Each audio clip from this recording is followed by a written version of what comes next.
John chapter 18. When he had finished praying, Jesus left with his disciples and crossed the Kidron Valley. On the other side there was a garden, and he and his disciples went into it. Now Judas, who betrayed him, knew the place, because Jesus had often met there with his disciples. So Judas came to the garden, guiding a detachment of soldiers and some officials from the chief priests and the Pharisees. They were carrying torches, lanterns, and weapons. Jesus, knowing all that was going to happen to him, went out and asked them, "Who is it you want?" "Jesus of Nazareth," they replied.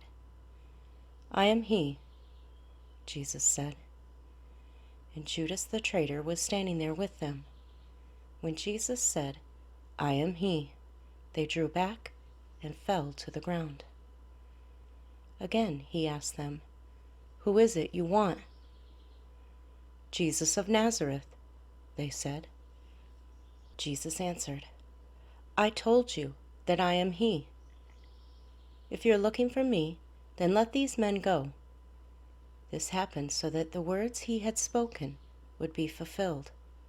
"I have not lost one of these you gave me."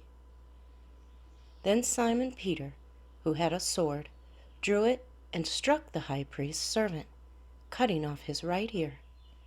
The servant's name was Malchus.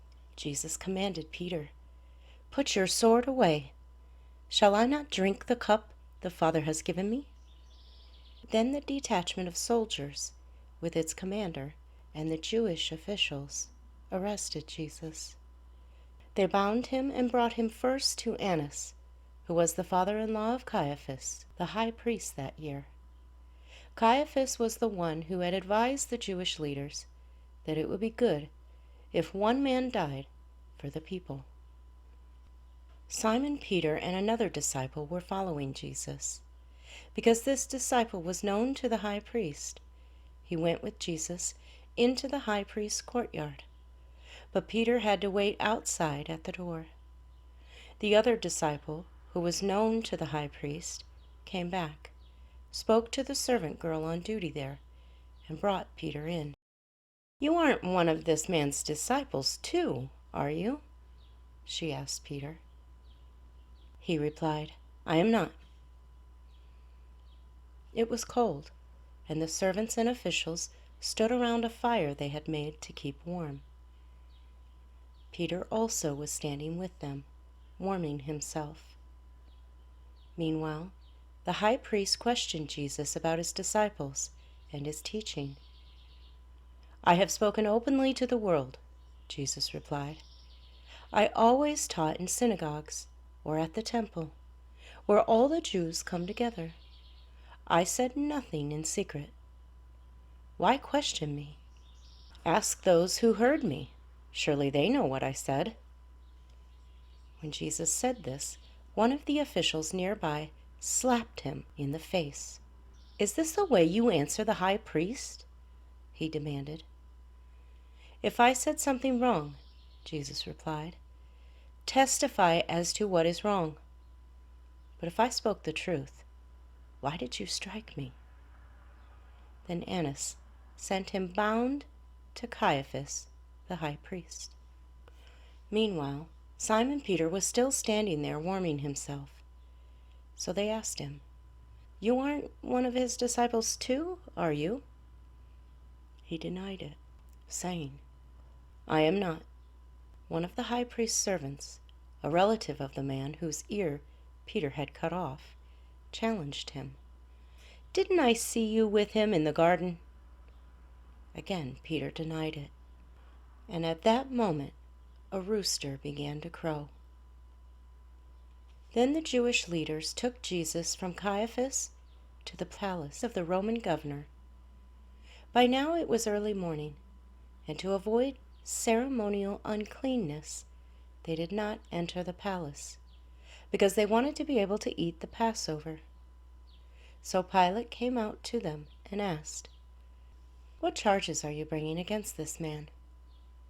"If he were not a criminal," they replied, "we would not have handed him over to you."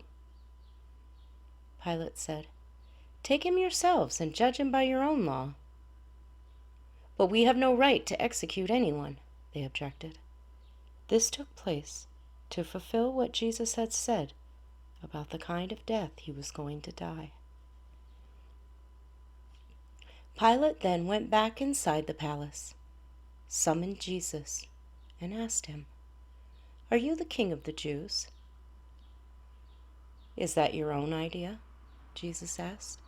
"Or did others talk to you about me?" "Am I a Jew?" Pilate replied. "Your own people and chief priests handed you over to me. What is it you have done?" Jesus said, "My kingdom is not of this world. If it were, my servants would fight to prevent my arrest by the Jewish leaders. But now my kingdom is from another place." "You are a king, then?" said Pilate. Jesus answered, "You say that I am a king. In fact, the reason I was born and came into the world is to testify to the truth. Everyone on the side of truth listens to me." "What is truth?" retorted Pilate. With this, he went out again to the Jews gathered there and said, "That I find no basis for a charge against him, but it is your custom for me to release to you one prisoner at the time of the Passover. Do you want me to release the King of the Jews?" They shouted back, "No, not him. Give us Barabbas." Now Barabbas had taken part in an uprising. John chapter 19. Then Pilate took Jesus and had him flogged. The soldiers twisted together a crown of thorns and put it on his head. They clothed him in a purple robe and went up to him again and again, saying, "Hail, King of the Jews!" And they slapped him in the face. Once more, Pilate came out and said to the Jews gathered there, "Look, I am bringing him out to you to let you know that I find no basis for a charge against him." When Jesus came out wearing the crown of thorns and the purple robe, Pilate said to them, "Here is the man." As soon as the chief priests and their officials saw him, they shouted, "Crucify! Crucify!" But Pilate answered, "You take him and crucify him. As for me, I find no basis for a charge against him." The Jewish leaders insisted, "We have a law, and according to that law he must die, because he claimed to be the Son of God." When Pilate heard this, he was even more afraid, and he went back inside the palace. "Where do you come from?" he asked Jesus. But Jesus gave him no answer. "Do you refuse to speak to me?" Pilate said. "Don't you realize I have power either to free you or to crucify you?" Jesus answered, "You would have no power over me if it were not given to you from above. Therefore, the one who handed me over to you is guilty of a greater sin." From then on, Pilate tried to set Jesus free, but the Jewish leaders kept shouting, "If you let this man go, you are no friend of Caesar. Anyone who claims to be a king opposes Caesar." When Pilate heard this, he brought Jesus out and sat down on the judge's seat at a place known as the stone pavement, which in Aramaic is Gabbatha. It was the day of preparation of the Passover. It was about noon. "Here is your king," Pilate said to the Jews. But they shouted, "Take him away! Take him away! Crucify him!" "Shall I crucify your king?" Pilate asked. "We have no king but Caesar," the chief priests answered. Finally, Pilate handed him over to them to be crucified. So the soldiers took charge of Jesus. Carrying his own cross, he went out to the place of the skull, which in Aramaic is called Golgotha. There they crucified him, and with him 2 others, one on each side, and Jesus in the middle. Pilate had a notice prepared and fastened to the cross. It read, "Jesus of Nazareth, the King of the Jews." Many of the Jews read this sign, for the place where Jesus was crucified was near the city, and the sign was written in Aramaic, Latin, and Greek. The chief priests of the Jews protested to Pilate, "Do not write the King of the Jews, but that this man claimed to be King of the Jews." Pilate answered, "What I have written, I have written." When the soldiers crucified Jesus, they took his clothes, dividing them into 4 shares, one for each of them, with the undergarment remaining. This garment was seamless, woven in one piece from top to bottom.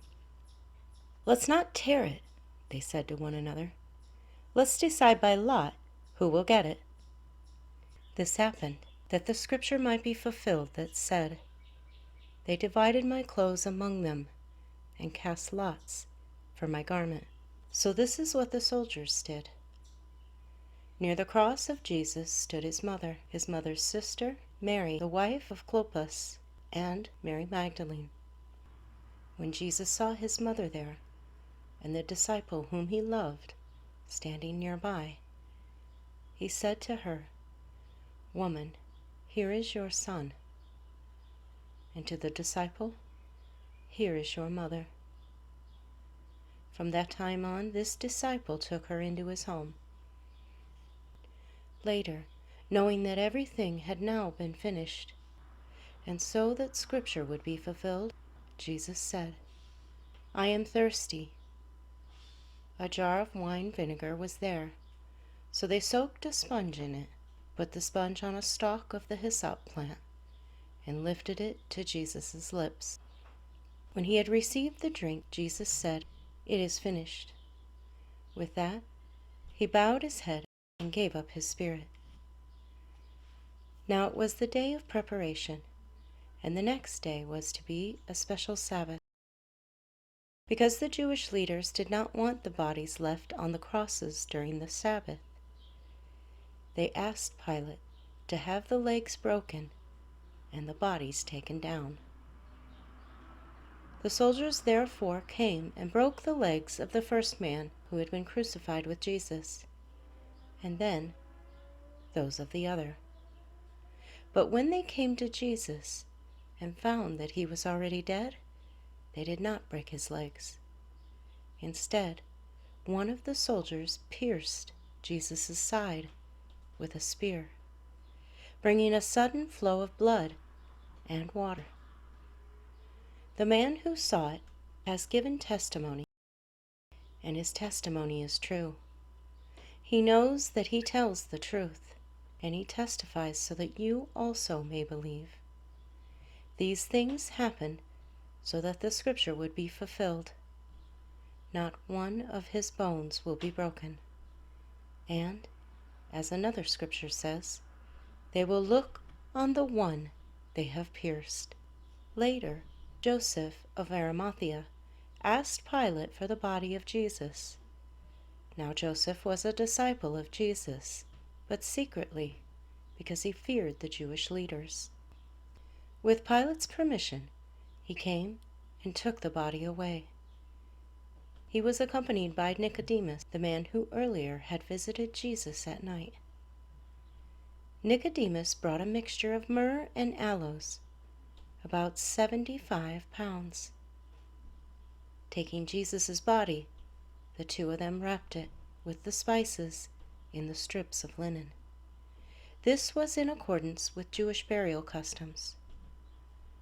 At the place where Jesus was crucified, there was a garden, and in the garden a new tomb, in which no one had ever been laid. Because it was the Jewish day of preparation, and since the tomb was nearby, they laid Jesus there.